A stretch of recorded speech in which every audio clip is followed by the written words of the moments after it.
চলো আজকে তোমাদেরকে দেখাবো কড়াইশুঁটির ইডলি কিভাবে তোমরা বানাতে পারবে। তো তার জন্য তোমাদেরকে লাগবে এই সমস্ত উপকরণগুলো। একে একে আমি এদেরকে ইন্ট্রোডিউস করাচ্ছি তোমাদের সাথে।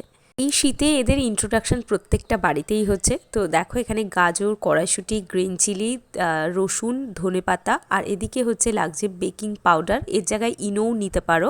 এখানে আমি 3 জনের জন্য 1 কাপ সুজি নিয়েছি, একটু কালো সর্ষে, একটু গোটা জিরে, একটু কাসুরি মেথি, এর জায়গায় তোমরা কারি পাতাও নিতে পারো, আর একটু ধনের গুঁড়ো। আর এখানে নিয়েছি মুগের ডাল। তোমরা মুগ ডাল ছাড়াও কিন্তু যে ছোলার ডাল আছে সেটাকেও ব্যবহার করতে পারো। ছোলার ডালই প্রপার ব্যবহার করার নিয়ম, কিন্তু ওই আমাদের বাঙালি বাড়ি সব কিছুতে অ্যাভেলেবেল থাকে না। আর একটু লাগবে টক দই আর বেকিং পাউডার। এই হচ্ছে আমার টোটাল উপকরণ। নুন চিনি তো নিজেদের স্বাদ মতো।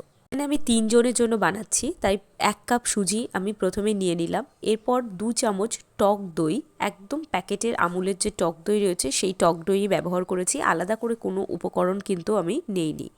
একটু নুন ব্যবহার করব। যারা ওয়েট লস করছো তাদের জন্য এটা একটা দারুণ রেসিপি। আর আমি বলবো এই রেসিপিটা আমি তো সকাল বিকাল রাত যে কোনো টাইমে আমি খেতেই পারি, আমার কোনো আপত্তি নেই।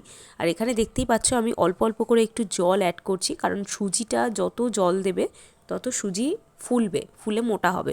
তো যাই হোক, আর এখানে আমি একটু একটু জল দিতে দিতে আমার একটা এরকম ব্যাটার তৈরি হয়েছে। এইবার তোমরা দেখতে পাচ্ছ আমি একটা মিক্সিং বলে কড়াইশুঁটি নিয়ে নিলাম। খুব বেশি নয়, একদম অল্প। কড়াইশুঁটি, গাজর এই দুটো আমি নিচ্ছি। তোমরা বিনসও অ্যাড করতে পারো, বাট আমার কাছে বিনস অ্যাভেলেবেল নেই তাই অ্যাড করিনি। আর এখানে রসুন দিলাম, আর একটু কাঁচা লঙ্কা এর মধ্যে দিয়ে দিলাম। 3টে কাঁচা লঙ্কা কিন্তু আমি ব্যবহার করেছি। এর মধ্যে ব্রকলিও ব্যবহার করতে পারো। সেক্ষেত্রে সমস্ত কোয়ান্টিটি কিন্তু একদম অল্প অল্প করে নিতে হবে। যত সবজি দেবে তত কিন্তু এটা অল্প পরিমাণে নেবে। মানে সুজি যেমন আমার 3 জনের জন্য আমি নিয়েছি, তাতে কিন্তু আমি একটা গাজরের জাস্ট সামান্য অংশ আমি কিন্তু ইউজ করেছি। দেখতেই পাচ্ছ 3-4 ক ইউজ করেছি। এই রকমই অল্প, জাস্ট যেমন আমরা পরোটা বানানোর সময় পরোটার ভেতরের যে স্টাফিংটা সেটা কি বেশি হয়, মানে যে আমরা আটা বা ময়দার যে ডোটা বানাই তার থেকে কি বেশি হয়? একদম অল্প হয়। ঠিক পুরের মতো করে এটাকে ইউজ করতে হবে। এবার তোমরা যখন মিক্স করে নেবে, এই মুহূর্তে মিক্সিংয়ে তোমরা অনেকে ধনেপাতাও দিতে পারো, বাট আমি ধনেপাতাটা একটু অন্যভাবে ব্যবহার করব, তাই আমি এখানে দেইনি। তো এইভাবে আমি ধনেপাতাটা ইউজ করতে চেয়েছি। তো যাই হোক, এইভাবে দিয়ে দিলাম। খুব একটা বেশি গ্রিন টেক্সচার আসবে না, তবে একটা হালকা গ্রিনিশ টেক্সচার কিন্তু চলে আসবে পুরো ব্যাটারটা থেকে। দারুণ দেখতে লাগছে, খুব সুন্দর। মানে এই মুহূর্তে আমি একটু কাঁচা কাঁচা টেস্ট করেছিলাম, ভীষণ ভাল লাগছে। মানে আমি আবার বেশিক্ষণ ওয়েট করতে পারি না সব কিছু দেখে। ডায়েট করতে করতে না, যখন খাবার দাবার দেখি এরকম, মানে যখন নিজের খাবার তৈরি হয় তখন আমি পাগল পাগল হয়ে যাই। তো যাই হোক, একটা কড়ার মধ্যে একটু তেল দেবে, হালকা অল্প তেল দেবে। এর মধ্যে একটু সাদা তেল ব্যবহার করেছি। এর মধ্যে একটু গোটা জিরে, একদম লো ফ্লেমে রাখবে যাতে পুড়ে না যায়।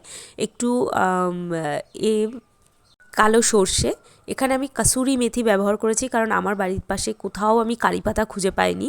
তো কারি পাতাটাই ব্যবহার করার নিয়ম, সাউথের যে কোনো ডিশে কারি পাতা ব্যবহার করে। আর এখানে ছোলার ডাল ব্যবহার করলে সব থেকে ভালো হয়। এখানে আমি একটু মুগের ডাল দিয়েছি, খেতে খারাপ লাগেনি, ভালোই লেগেছিল। এইবার আমি ওই যে ব্যাটারটা বানিয়েছি, ওই ব্যাটারটার মধ্যে সুজি, তারপর কড়াইশুঁটির পেস্ট দিয়ে যে ব্যাটারটা আমি বানিয়ে রেস্টে রেখে দিয়েছিলাম, তার মধ্যে এই তড়কাটা আমি অ্যাড করে দিলাম। দিয়ে এবার এটাকে ভালো করে মিক্স করে নিতে হবে। এবার ইনো থাকলে ইনো আর জল দিয়ে ইনোটাকে অ্যাক্টিভ করে নিতে পারো। আমার কাছে ইনো নেই, তাই আমি বেকিং পাউডার ব্যবহার করছি। বেকিং পাউডার ব্যবহার করলাম, দেওয়ার পর ওর সাথে একটু জল দিয়ে দিলাম।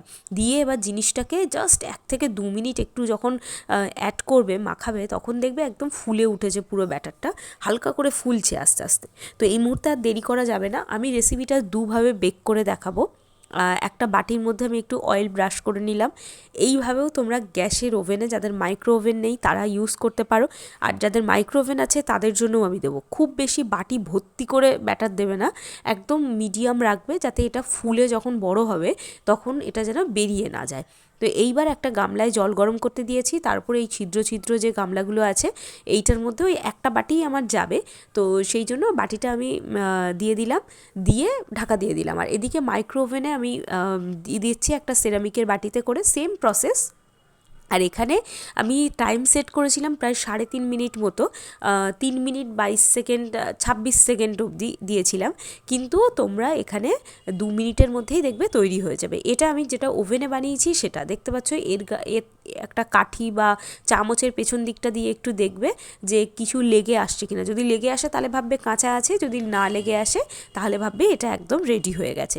দুটোই খুব সুন্দর হয়েছে। আমি মাইক্রো ওভেনেরটা বলবো একটু গ্রিন টেক্সচারটা বেশি এসছে, আর যেটা জলের ওপর বসিয়েছিলাম সেটাতে একটু ইয়েলো টেক্সচারটা বেশি এসছে, এই জাস্ট ডিফারেন্স, বাকি আর কিছুই না। ভীষণ নরম হয়েছে, বয়স্করাও এটা খেতে পারে, যারা এই রাত্রেবেলা রুটি বা এইসব চেবাতে পারে না তাদের জন্য এই রেসিপিটা কিন্তু ভীষণ ভালো, কারণ বাচ্চারা তো খেতে পারবেই, বাচ্চাদের টিফিনেও দিতে পারো।